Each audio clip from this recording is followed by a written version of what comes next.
I guess my biggest goal is to try and get her interested in toys. I've had Luna for 11 years. I got her when I was 18. Okay. I've learned a lot over the past year of watching your videos Nice. on YouTube.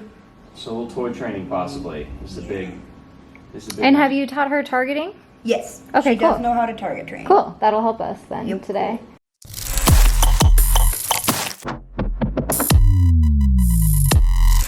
She's super so cool. Do you have any, did you happen to be able to find our tiny toy that was in there? I'm wondering if you have something like they have where it's the little In the basket? that has like mahogany pod or something like that. Where I you don't can really think I chew got on it. that one. In the gift bag, though? I brought it. Oh, maybe in your goodie bag. She's just trying to get all the views. So the cool thing about this one, and then this is just like a bigger version that's just a of bigger it, version. is you could put these seeds, you could show her. You could be like, hey, look, I'm putting these seeds into See, these little I flaps tried doing that with some of these. and hold it.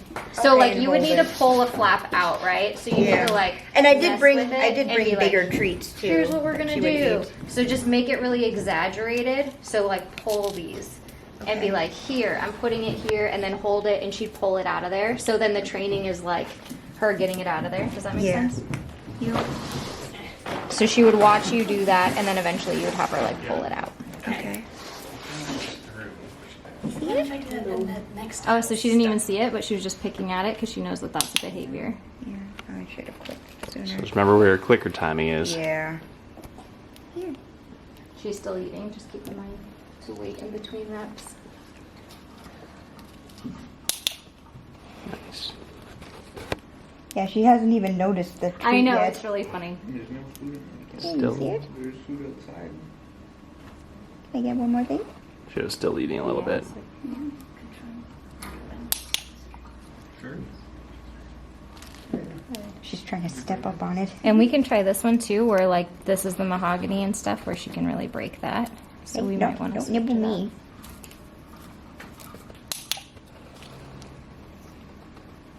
Let's swap toys and see, because she got a little, almost it seemed aggressive on that last one. So just keep in mind to wait until she's done eating to present it. I'm getting excited. She's still chewing. I'm gonna beat you. Count like 3 Mississippis in between. Can I get one more? So take it away for a second. Count 3 Mississippis.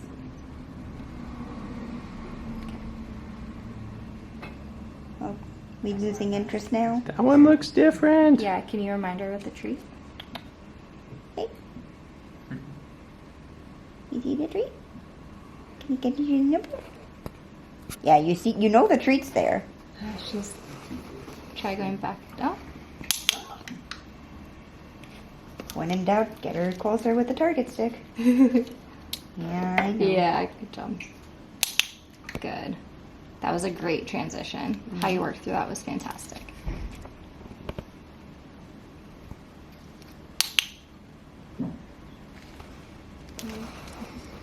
Can I get you to take it? Oh, you're still. Nom, nom, nom, nom, 3 nom. Mississippis for you. Can I get you to take a chunk out of it? Can you do one more?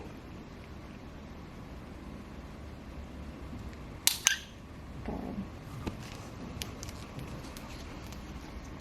And I think what might help you give more space and time between reps is if you're able to like move from side to side on that perch too. So if you're Yeah. able to like, I'm gonna come over to this side, that'll buy you time for her to finish the treat and then represent.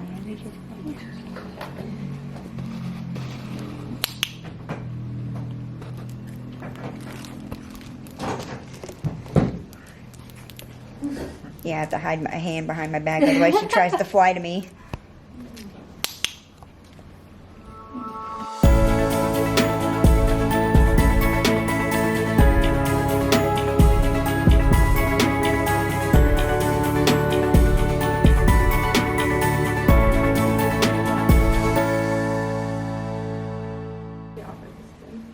Yeah, she. Can I get one more?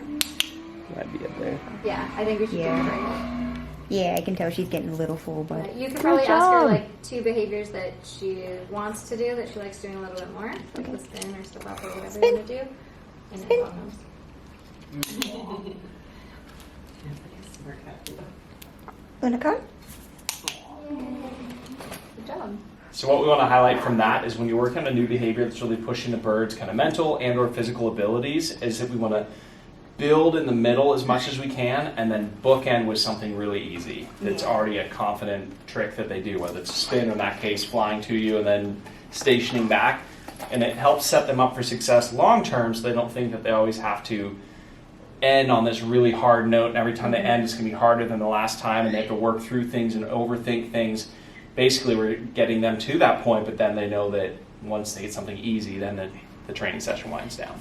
Yeah. Get a more exaggerated behavior, and since it's with a toy, that's what we want. Yeah.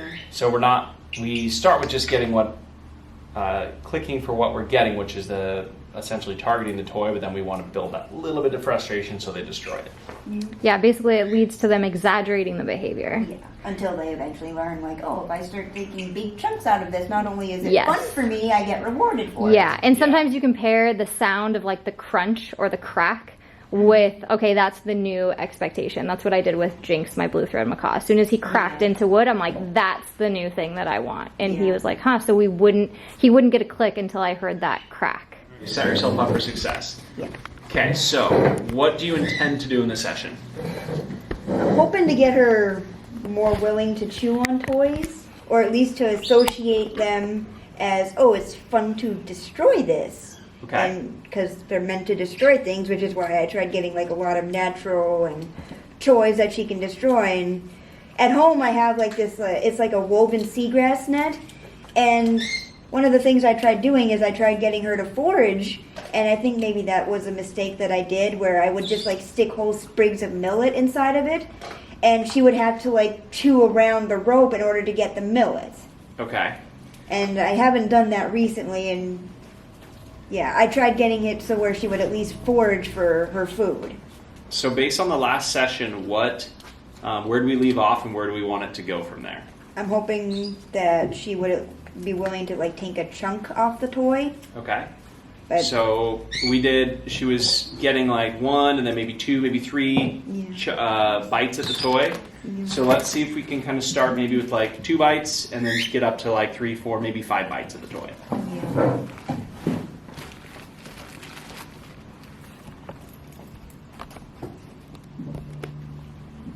Oh, do you not want to train anymore? She might need a reminder what she's working for. Yeah, there we go.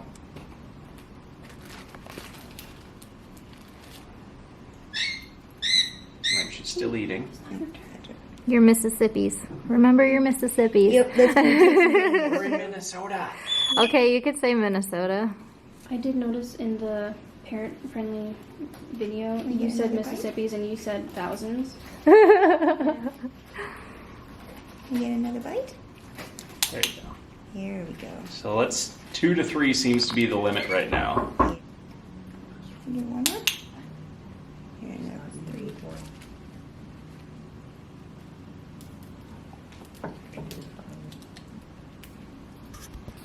Can you spin? Spin. Good job throwing something else in there.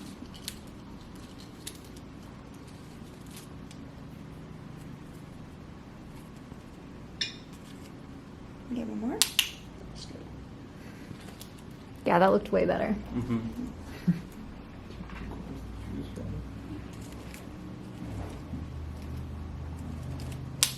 So that was perfect because you waited for her to tell you, hey, Yeah. I'm ready. So that was fantastic.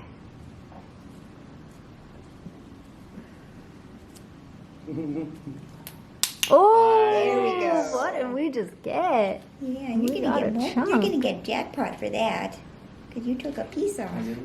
Yeah, I don't want to film it. Yeah, there we go. Good job. That's what we're looking for. That was a perfectly placed jackpot.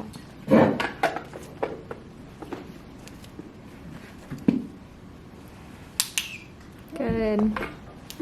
This is going so much better than the first time I tried it. Yeah. Oh, landed right in the dish. It's actually an impressive landing for those little stubby Can we feet. get another bite out?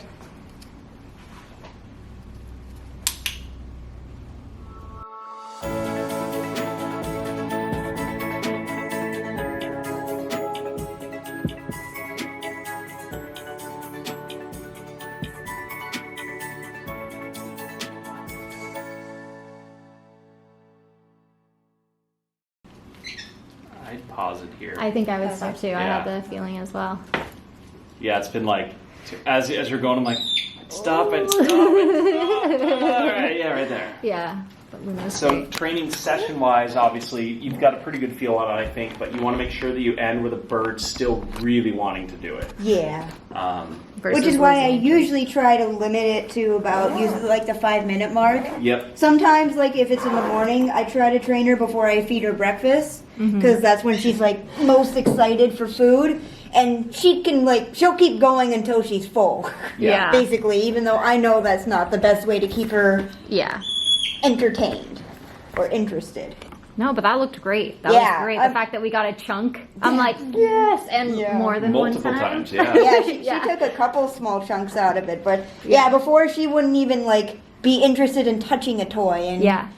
I just wasn't exactly sure on how to get her to be like, oh, I have to bite this toy in order to get the treat. Yeah, it's really looking for that exaggerated behavior, and also how you isolated it on this T stand, how we were Yeah. able to just really focus her in on what the exact behavior is that you wanted. Well, I and think you can this, expand it. This from was here. originally meant to be a play stand for her, but it's a pretty measly one. I think it's a great It's training great. stand. Yeah, because and that's it's, why like, I the ended up perfect turning it little into a size. training stand, because it's like the perfect height for me on my Yeah. on my kitchen table, and there's multiple places to train at. From here at home, to expand on this, you would obviously continue this training, but you could also transfer this training to in the cage. So Yeah. when she's in the cage, hang that exact toy over on a side so you can wiggle it. You can use the target to eventually get her to come over, but just kind of rebuild it inside the cage so she understands to come over. Because I can go into my macaws or whatever and just tap on a toy and be like, this is the one I want you to destroy, and they'll come over and just start picking it apart.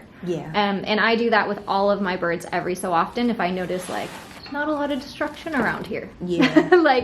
Get with the program, guys. Let's refresh your brains that you're supposed to be doing this. And then it kind of steamrolls them into doing it Yeah. more. I got her a little foraging cup, and I tried putting pellets. I tried putting millet spray in there, which she absolutely devours, and she just didn't show an interest at all in any of that stuff. You so- might need to teach her how to do it. Yeah. It may not be coming instinctively to her. I find that the bigger the bird, the easier foraging comes sometimes because they're more destructive naturally. So when they start playing with something, it might tip a certain way or break a certain way that allows them to get the food. Whereas these little guys have to work a little bit harder on those sorts of things. Yeah. So I think doing this kind of session and showing him, another thing that I did when I was really heavily into foraging was I would literally stuff the foragers with my birds watching. And so they would be like, oh, that's how you do it? Okay. And then it was a little backfire-y and how quickly they got it. I but- was thinking of getting her a foraging wheel, but I don't know if she would have the power to move it around. Yeah, I think these types of toys are better, and you can Yeah. hide certain things. You could use pellets, you could break the pellets up and use those. You could use little pieces of millet. I think you're totally set on the toys that you have to Yeah. create them into foraging toys. So do you guys feel like you understand the homework, how to go and expand on this and Yeah. continue the toy training at home? Yeah, I think so. Awesome. Just gotta slowly build it up what we're doing with the recall training, where do the same thing for amount of time and then make it a little bit harder, and then same amount of time and then make it a little bit harder. Yeah, and I think your main things, you might really benefit from videotaping your own sessions. Yeah. Because you'll realize when you start speeding up and pushing on that acceleration gas. So just keep in mind, towards the end of the session, it was perfection. You waited for her to tell you hey, I'm ready. Whether it was a little bit of pacing, whether it was the wings up, whether it was whatever, you waited for her to consume her entire treat and tell you I'm ready for you to give me the next cue.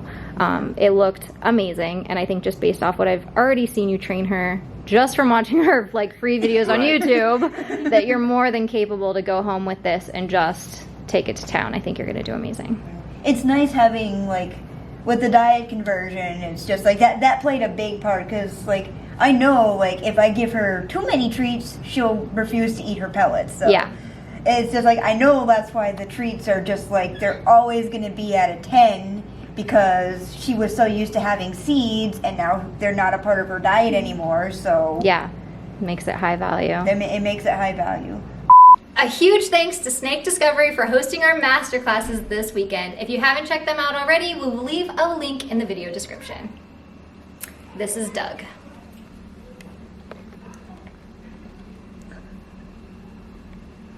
Why'd your voice crack? He's so heavy. He's like 25 pounds.